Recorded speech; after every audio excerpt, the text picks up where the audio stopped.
that these were second or subsequent because the court asked in front of the jury, asked the state if these were subsequent violations of the law. And so subsequent to the charge, to the counts.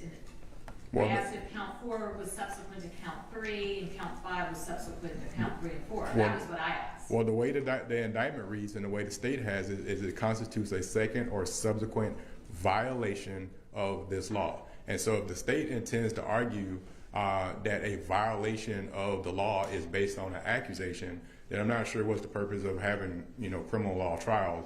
I think that's based on what he's already said, that that's his position, is that because he's been arrested more than one time, that therefore it would be a violation of the law. And I would move that to akin to when someone is arrested for more than one battery charge is based on a conviction. It's not based on a prior arrest, because again, we have a process in this country. It's a trial court where a jury will determine whether or not he's violated the law. So there are two issues with count 4 and count 5. They add language into the indictment that are not elements for a jury to consider. So they would be in violation of Mr. Bishop's rights regarding count 4 and count 5, being that they add elements they're simply not parts of it. And so a jury would not be entitled to determine whether or not they're second or subsequent. That language should never be placed in an indictment, and count 4 and count 5 would be improper because of that.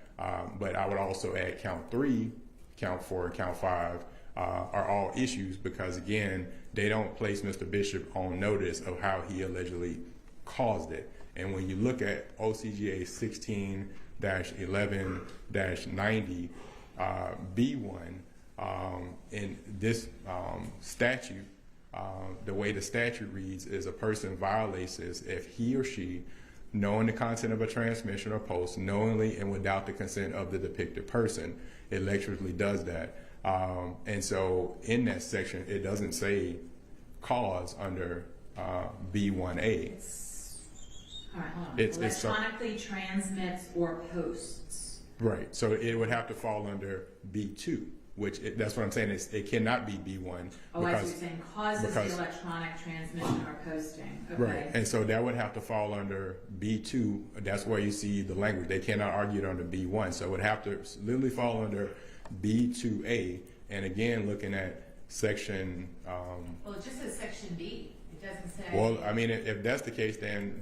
But because they have the language of cause, then if the state gets to go to trial and they can argue that he did it or caused it, then that's an even bigger issue for DeMira, because under that, they could argue under the entire statute, and Mr. Bishop would have to defend under the entire statute, and that's not his obligation. He's here with his freedom, and obviously the rest of his life at issue.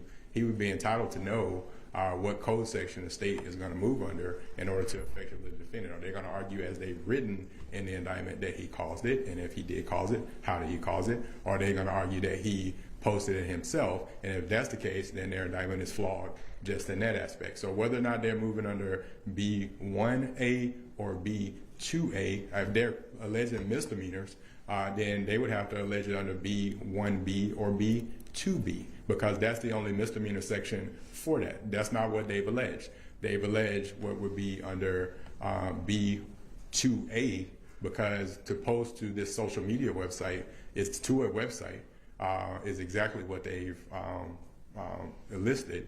And so simply put, it's a felony, but again, it doesn't place Mr. Bishop on notice as to how he caused it. And so that's the issue with the indictment. That's why it's subject to a DeMira. We're not arguing regarding count 1 and count 2, but counts 3 through 5 are all subject to this DeMira, and they also in 4 and 5 add language that is not in the jury's purview, because they make certain assertions and conclusions that a jury has to determine whether or not this is a subsequent violation of the law. That actually just deals with, it might as well be say that Mr. Bishop is convicted, because again, if you put that in front of a jury on a felony battery case, for instance, it still wouldn't be for the jury's purview for that. And so I would argue that that's an issue for the state. Okay, thank you. Thanks, Judge. Response? Yeah. Yes, Judge. May I approach? Do you have the statute in front of you? I have the statute in front of me. Perfect.